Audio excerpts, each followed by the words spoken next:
आज हम लोग जिस टॉपिक के बारे में पढ़ने जा रहे हैं वह है हमारा आगमन विधि। आगमन विधि के बारे में आज हम लोग इस वीडियो में अच्छे से पूरे डिटेल्स से अध्ययन करेंगे। इस वीडियो में हम लोग जानेंगे कि आगमन विधि किसे कहते हैं, आगमन विधि जो है वो शिक्षण क्रम, उसका आगमन विधि का शिक्षण क्रम क्या क्या है, आगमन विधि के गुण कौन से होते हैं, आगमन विधि के दोष कौन कौन से हैं, इन सारी चीज़ों के बारे में जो है हम लोग इस वीडियो में आज अच्छे से अध्ययन करने वाले हैं। तो चलिए हम लोग आगे देखते हैं कि आगमन विधि किसे कहते हैं, आगमन विधि के बारे में हम लोग जो अध्ययन करते हैं। इससे पहले हम लोग जान लेते हैं कि आगमन विधि ये क्यों ज़रूरी होता है। तो आगमन विधि जो है हमारा वो किसी भी टेट एग्ज़ाम होती है, सीटेट हो या फिर किसी स्टेट का टेट एग्ज़ाम्स हो या फिर जो भी टीचर ट्रेनिंग किया जाता है जैसे बीएड हो गया, डीएलएड जो भी कोर्स है, इसमें आगमन विधि से प्रश्न पूछे जाते हैं। और आगमन विधि बहुत ही इंपॉर्टेंट विधि है। ये जो होता क्या है कि आगमन विधि क्या है, तो आगमन विधि जो है वो एक शिक्षण विधि है, मतलब बालक को किस तरह से पढ़ाया जाता है इसी के बारे में जो है इसमें बताया गया है। इस तरह की कई विधियाँ होती है, उन्हीं में से एक शिक्षण विधि में से एक शिक्षण विधि है हमारा आगमन विधि। तो चलिए आगे की ओर देखते हैं कि आगमन विधि में क्या सब होता है। सबसे पहले हम लोग बात करते हैं कि आगमन विधि होता क्या है, आगमन विधि क्या है। तो देखते हैं कि आगमन विधि जो है उस विधि को कहते हैं जिसमें विशेष तथ्य एवं घटनाओं के लक्षण एवं विश्लेषण द्वारा सामान्य नियम व सिद्धांतों का निर्माण किया जाता है।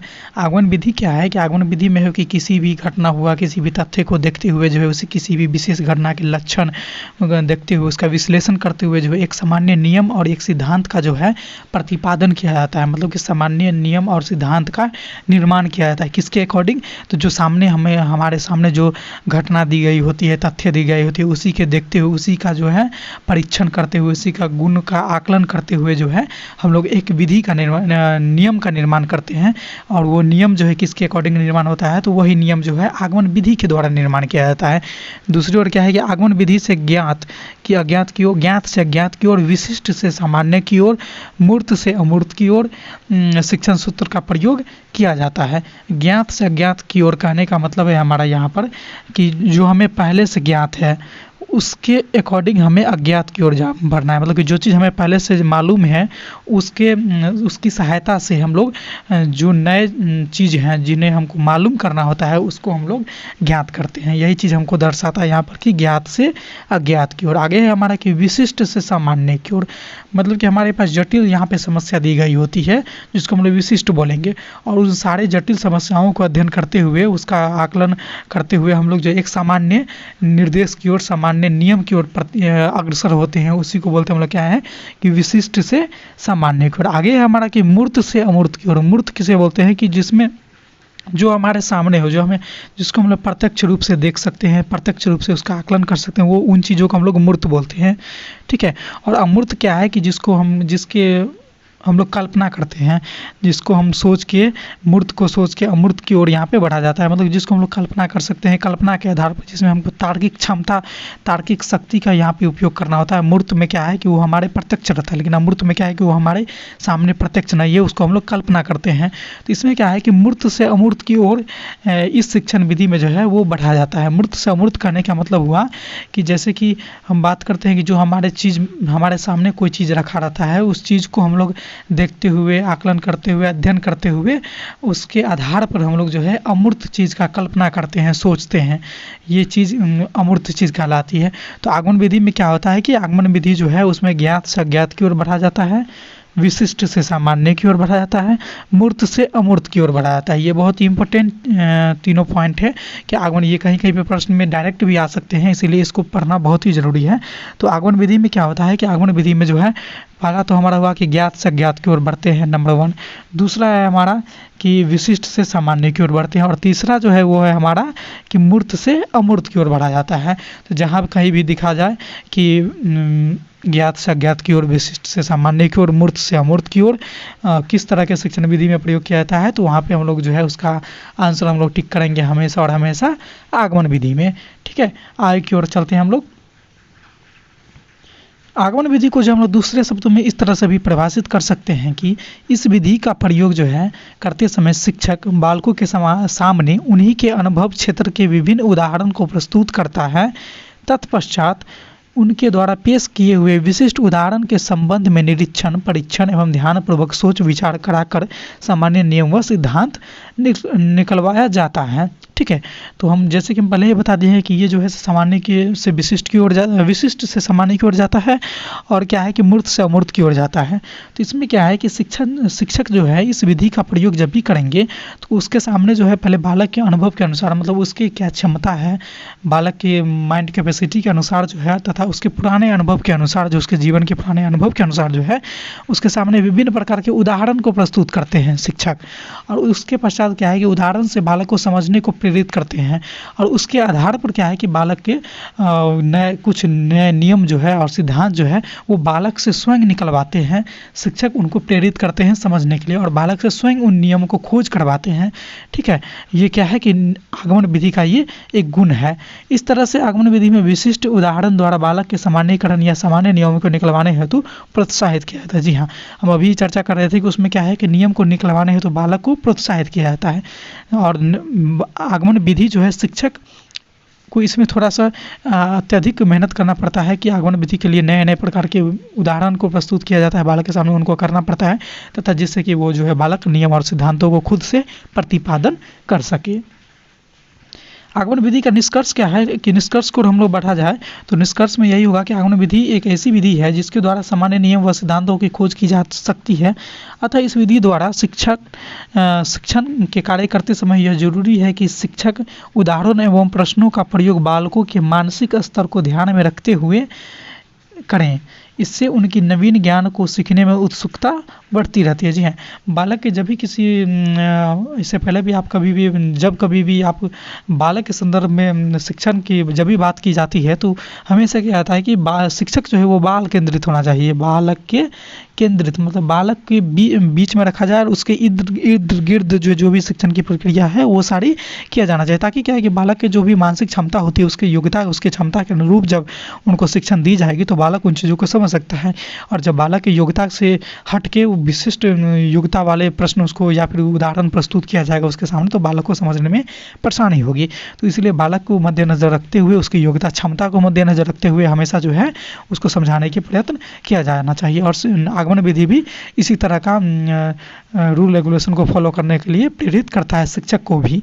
और आगमन विधि के बारे में हम लोग अगर साफ शब्दों में अपनी भाषा में समझने की कोशिश करें तो आगमन विधि में क्या है कि पहले समस्या उदाहरण को प्रस्तुत किया जाता है, मतलब कि पहले क्या है कि पुराने तथ्यों को दिया जाता है, उसके आधार पर नवीन तथ्यों को निर्माण किया जाता है, निष्कर्ष को निर्माण किया जाता है, नियम को निर्माण किया जाता है, सिद्धांत को निर्माण किया जाता है। जैसे इस तरह से हम बता दिए, इसमें क्या होता है कि हमको निष्कर्ष मालूम होता है, ठीक है, और उसके खोजने की विधि जो है उनको सिखाया जाता है। जैसे हम लोग बात करें कि दिल्ली हमको जाना है, ठीक है, कहाँ जाना है हम लोगों को, बात करते हैं कि हम लोगों को जैसे दिल्ली जाना है तो दिल्ली हम लोग का निष्कर्ष कहाँ है, हम लोग का अंतिम निर्णय कहाँ है कि हमको जाना कहाँ है, दिल्ली पे।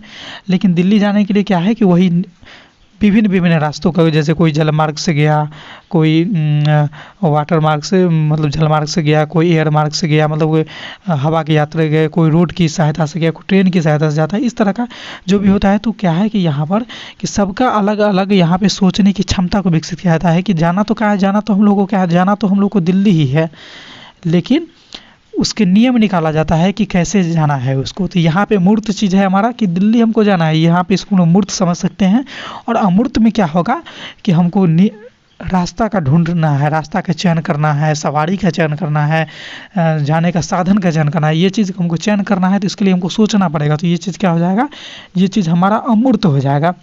तो यहाँ पर स्पष्ट है कि ये जो है पहले मूर्त चीज़ को यहाँ पे पहले बता दिया जाता है और उसके बाद अमूर्त चीज़ को वहाँ पे सीखने के लिए प्रेरित किया जाता है। तो इस उदाहरण से स्पष्ट है कि आगमन विधि जो है वो मूर्त से अमूर्त की ओर बढ़ा जाता है। आगे की ओर चलते हैं हम लोग। आगमन विधि शिक्षण क्रम, आगमन विधि जो है उसमें पहले किस तरह का किन किन स्टेप को फॉलो किया जाता है उसको सिखाने के लिए। तो सबसे पहले है कि बालक के सामने उदाहरण को प्रस्तुत किया जाता है, ठीक है। पहला स्टेप क्या है हमारा कि शिक्षक जो भी होंगे वो बालक के सामने उदाहरण को प्रस्तुत करेंगे कि इस सोपान में बालकों के सामने एक ही तरह के कई उदाहरण पेश किए जाते हैं, ठीक है। और उसके बाद क्या होता है कि उसके बाद उसका विश्लेषण किया जाता है किसका, तो जो उदाहरण हम शिक्षक द्वारा बालक के सामने प्रस्तुत किया गया है उसका क्या है कि विश्लेषण किया जाता है उसके बारे में, ठीक है। और उसके बाद क्या है तीसरा स्टेप हमारा होता है सामान्यीकरण। इस सोपान में बालक सामान्य नियम निकालते हैं, बालक को प्रेरित किया जाता है सामान्य नियम निकालने के लिए। और लास्ट का स्टेप जो बच जाता है वो है हमारा परीक्षण। परीक्षण में क्या होता है कि इस सोपान में बालक द्वारा निकाले हुए सामान्य नियम की विभिन्न उदाहरणों द्वारा परीक्षा की जाती है। जाँच इसलिए किया जाता है कि वो जो हमारा नियम है वो एक ही उदाहरण पर, तो जैसे कि कोई गणित का कोई जैसे जोड़ का ही कोई नियम निकाला बालक खुद से, तो एक सवाल पे हल करके देखेगा कि सही आंसर आ रहा है, इसी दूसरे पे हल करके देखेगा, तो मतलब 3-4 तरह के सवाल पर आंसर सही इसको अप्लाई करके देखेगा कि सही आंसर आ रहा है कि नहीं आ रहा है। मतलब नियम की सत्यता की जांच की जाती है कि यह जो हमने जो नियम या उस सिद्धांत को जो निकाला है वो किस स्तर तक सही है अथवा गलत है। इसीलिए सबसे लास्ट स्टेप, चौथा स्टेप जो हमारा हो जाता है वो है हमारा परीक्षण। हाई की ओर हम बात करते हैं कि आगे हम लोग बात करेंगे आगमन विधि का जो है गुण कौन कौन से होते हैं। आगमन विधि पढ़ाने का जो है वो गुण कौन कौन से होते हैं। तो आगमन विधि में जो है कि ज्ञात से अज्ञात की ओर, सरल से जटिल की ओर और मूर्त से अमूर्त की ओर चला जाता है। बालकों के सामने नियम निकलवाने जाते हैं जिससे बालक सक्रिय एवं प्रसन्न रहते हैं तथा ज्ञान अर्जन के लिए उनकी रुचि लगातार बनी रहती है। जब भी किसी कार्य को सफल बनाना होता है तो उसमें, जैसे कि शिक्षण के कार्य को ही ले ले, तो उसको सफल बनाना है तो उसमें शिक्षण देने वाला और शिक्षण ग्रहण करने वाला दोनों को सक्रिय रूप से भागीदारी दोनों का होना चाहिए, तभी वह कार्य सफल होता है। इसलिए इस विधि में क्या है कि बालक हमेशा सक्रिय रहते हैं एवं प्रसन्न भी रहते हैं तथा ज्ञान अर्जन करने के लिए उनको रुचि बनी रहती है, जिससे वो नए नए नियम वो खुद से सोचते रहते हैं, हमेशा उसमें बिजी रहते हैं। इसलिए ये जो नियम है वो बहुत ही शिक्षण एक अच्छा नियम है, शिक्षण विधि का एक बहुत ही महत्वपूर्ण विधि है। ठीक है, दूसरा पॉइंट है हमारा कि इस विधि में बालक उदाहरण का विश्लेषण करते हुए सामान्य नियम निकाल लेते हैं। दूसरा पॉइंट क्या कहता है कि इस विधि में बालक जो है वो उदाहरण का विश्लेषण करते हुए कुछ सामान्य नियम निकालने लगते हैं। और तीसरा पॉइंट है हमारा कि आगमन विधि द्वारा ज्ञान प्राप्त किए हुए बालक को सीखने के हर स्तर को पार करना पड़ता है, इसलिए शिक्षा प्रभावशाली बन जाता है। तो इस विधि में क्या है कि बालक को ज्ञान खुद से अर्जित करना होता है, मतलब नियम का जो है प्रतिपादन बालक अपने सोच के आधार पर करते हैं, इसलिए ज्ञान जो है वह प्रभावशाली बन जाता है। अगला पॉइंट है हमारा कि आगमन विधि द्वारा ज्ञान प्राप्त करने हेतु बालक सीखने हर स्तर को प्राप्त करना पड़ता है, इससे प्रभावशाली। इस पॉइंट को हम लोग अभी चर्चा कर लिए हैं। आगे की ओर पॉइंट, चौथा पॉइंट की ओर हम लोग चलते हैं। इस विधि द्वारा प्राप्त किया हुआ ज्ञान बालक का खोजा हुआ ज्ञान होता है। जी हाँ, ऐसा ज्ञान उसके मस्तिष्क का एक अस्थायी अंग बन जाता है। जब बालक स्वयं करके कोई चीज़ को सीखता है तो बालक के मस्तिष्क में वो चीज़ हमेशा के लिए समाहित हो जाता है और वो एक अस्थायी अंग बन जाता है, जिससे उसको उन चीज़ों को बालक आसानी से नहीं भूलता है और हमेशा के लिए उसको याद हो जाता है। पाँचवा पॉइंट है हमारा कि आगमन विधि द्वारा बालक को नवीन ज्ञान के खोजने का प्रशिक्षण मिलता है। आगमन विधि में क्या है कि बालक को नए ज्ञान को, नए नए नियम को, जो भी है उन सब को खोजने का बालक को स्वयं से अवसर मिलता है, जिससे क्या है कि उनके द्वारा खोजा गया चीज़, सीखा गया चीज़ वो प्रभावशाली होता है और लंबे समय तक बने रहता है। इस विधि का कुछ गुण तो था ही था, लेकिन इस विधि का साथ ही में कुछ दोष भी है। आगमन विधि का कुछ दोष भी है, उस दोष के बारे में हम लोग थोड़ा सा अध्ययन कर लेते हैं। सबसे पहले हम लोग देखते हैं कि आगमन विधि द्वारा सीखने में शक्ति एवं समय दोनों ज़्यादा लगते हैं। जी हाँ, जब इसमें उदाहरण प्रस्तुत किए जाएंगे, फिर उसका प्रशिक्षण किया जाए, मतलब परीक्षण किया जाएगा, अवलोकन किया जाएगा, तब जाकर निष्कर्ष निकाला जाएगा, तो इसमें स्वाभाविक है कि समय इसमें ज़्यादा लगेगा। समय के साथ साथ क्या है कि इसमें अमूर्त चिंतन भी करना पड़ता है, इसीलिए इसमें शक्ति भी ज़्यादा लगता है। इसलिए आगमन विधि का सबसे बड़ा दोष क्या है कि इसमें शक्ति एवं समय दोनों ज़्यादा लगते हैं।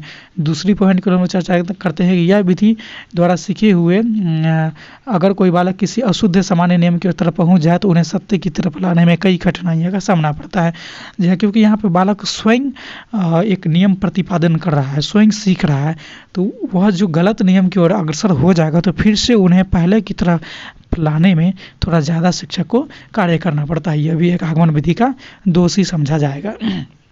अगला है हमारा कि आगमन विधि द्वारा सिर्फ सामान्य नियम की खोज की जा सकती है, अतः इस विधि द्वारा हर विषय की शिक्षा नहीं दी जा सकती है। आगमन विधि जो है उसमें सिर्फ जो है निश्चित नियम का ही खोज किया जा सकता है, सामान्य नियम का ही खोज किया जा सकता है। इसीलिए यह जो शिक्षण विधि है यह हर एक विषय पर लागू करना यह सही नहीं होगा, इसलिए इसको हर एक विषय पर लागू नहीं किया जा सकता। यह भी आगमन विधि का एक दोष है। आगे है कि यह विधि स्वयं में अपूर्ण है। आगमन विधि जो है यह स्वयं में अपूर्ण है। इसके द्वारा खोजे हुए सत्य की परख करने के लिए निगमन विधि जरूर होता है। जी हाँ, यहाँ पे एक और टर्म आ रहा है निगमन विधि।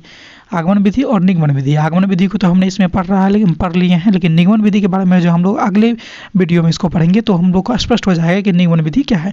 तो इसके देखिए क्या है होता है यहाँ पर कि आगमन विधि का जो है खोजे हुए सत्य की परख करने के लिए निगमन विधि की आवश्यकता होती है।